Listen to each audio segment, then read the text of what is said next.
Well, it's Saturday, November 4th, and that means that the fight that I have been waiting for quite some time is going to be here, well, tonight, early tomorrow morning, because obviously we're in England.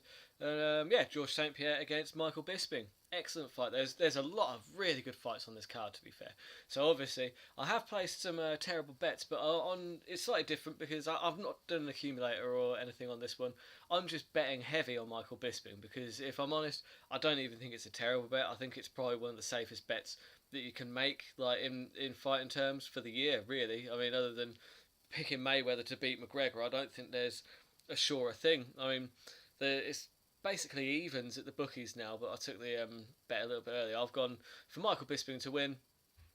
I think he's going to get it in round four. I think that he's gonna tee off early and often on George. He's just gonna kind of chip away at him until about round four, and then the referee's gonna step in and probably call off the fight. It's gonna be a TKO stoppage round four. So that's what I've been betting on. Just because I'm obviously I could be wrong. I am quite a lot of the time, but and anything happen in MMA, but George has been away from the sport for 4 years. He was declining in his last few fights. I mean, his fight against Hendricks, he was getting lit up. I don't think that Hendricks' striking is anywhere near on the level of Michael Bisping's. I just don't see that George really has an edge anywhere except wrestling, and I don't think that he's going to be able to put Michael Bisping on his back because he's too big and he's too good at defending takedowns. He defends takedowns all the time. He's got in later on in his career, he's gotten a lot better at doing that. And if he does get taken down, he doesn't accept the position. He fights to get back to his feet, and I think that's what he'll do. I think George will get frustrated with that.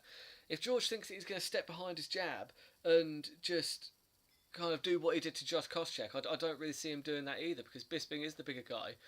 They have Michael Bisping as not having the reach advantage. They have George St. Pierre on the tail of the tape having the reach advantage. But then again, I've also seen Conor McGregor listed as anywhere between 5'6" and 5'11" on the tail of the tape. So I'm not actually 100% sure just how accurate they are and how much of it is used to make fighters look like they've got a better chance than they perhaps do. But that's a bit of a conspiracy theory.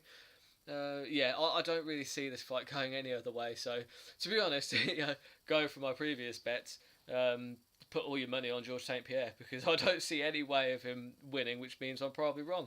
Kind of reverse psychology going on. But either way, I cannot wait for this fight. The rest of the card, the few upsets I can see, I do think Randy Brown is going to murk Mickey Gall. I think that Randy Brown's a bit of a nightmare matchup for him. When you look at them squaring off at the weigh-ins, Randy Brown looks like a light heavyweight fighting a lightweight.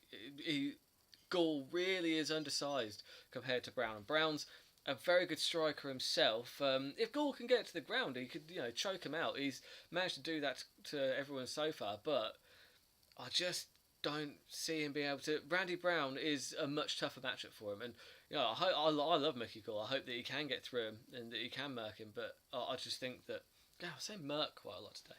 But I think Randy Brown's going to be too much for him. I think Randy Brown probably gets the decision. He keeps him on the end of those long punches. And I don't think Gall gets close enough to get him to the ground and work his magic. I'm actually going to take TJ Dillashaw to beat Cody Garbrandt. I think that Cody, obviously, he battered Cruz, but I think how much of that was Cruz looking bad on the night and how much of it was Cody looking fantastic. I mean, Cruz didn't look like the same fighter that fought TJ. I think that I've just got a gut feeling. I think that TJ is going to go in there and probably work his wrestling. I think he's going to dominate him on the ground more than anything. I don't think he wants to stand with Cody because Cody does have frightening power, as we've seen before. Joanna against Rose, obviously, I think you'd be a fool to pick against Joanna, but mate, Rose has got a chance. She's been knocking people out. She's got good submissions. So, as an underdog bet, that could be worth a go because she is the biggest underdog on the card.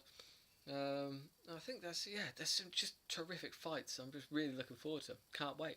But yeah, for me personally, betting big on Michael Bisping because I think that he's just trying to ruin every big mixed martial art nation's heroes. I mean, he took out Anderson Silva, he took out Dan Henderson, So obviously he's done Brazil, he's done the US, and Canada is next. Step right up. I just don't think that after 4 years out, George is going to look better than he did against Johnny Hendricks. And if the George St. Pierre that fought Johnny Hendricks turns up, then he is in real trouble.